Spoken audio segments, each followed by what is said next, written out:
For my demonstration, I will be doing a mock examination and cleaning of a patient's teeth, mimicking as if we were in the actual dentist office.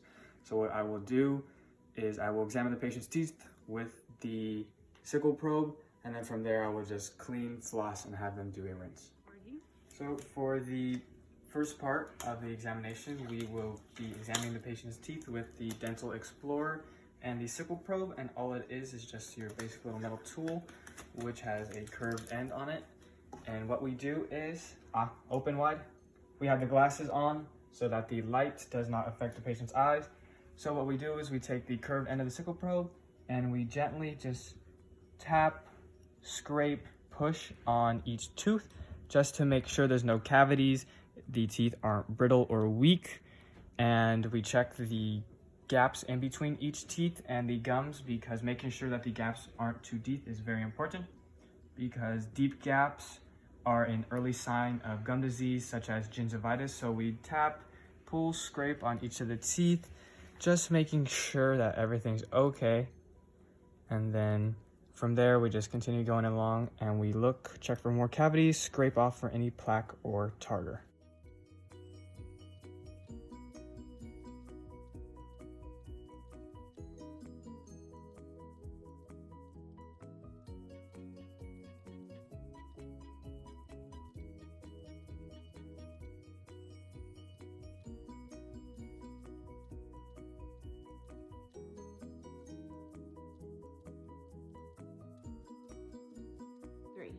The next part to our examination is going to be the cleaning of the teeth. So we're going to take our toothbrush and our toothpaste.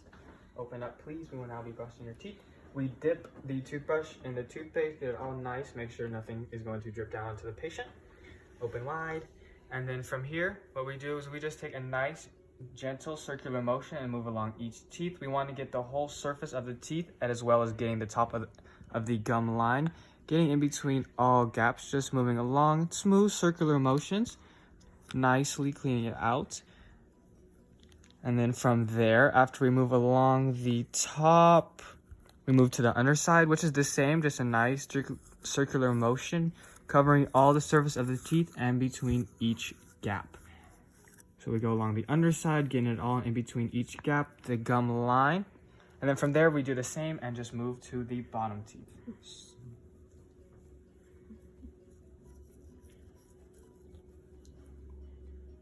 The second to last process to examining and cleaning the patient's teeth is the flossing. Now, flossing is arguably one of the most important parts. So what we're going to do is we're going to take about 6 to 8 inches of floss and just wrap it around your fingers. Here, let me fix your bib for you. Say ah. So what we do is once we have it, we wrap it around our fingers, keeping a nice portion of floss out. And then we just go and in between each gap of tooth, we push it down. And now we want to make sure not to slam it into the gums or else it could cause gum bleeding or tearing. So we take it and we pull up with a nice circular motion. We move on to the next tooth. And the next tooth, we just do the same thing over and over, making sure to use a different portion of the floss each time, because we don't want to get any bacteria or leftover residue moving it onto other teeth. So go down and up with a pulling looping motion.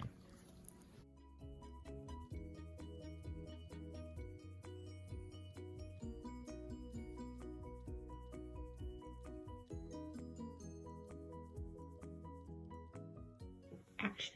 The last step to the examination and cleaning is just the rinse of the mouth. So with this, the patient is just going to rinse their mouth out for 30 seconds, and the point of this is to get any leftover debris, toothpaste, or anything that may have not come out completely with the cleaning and flossing.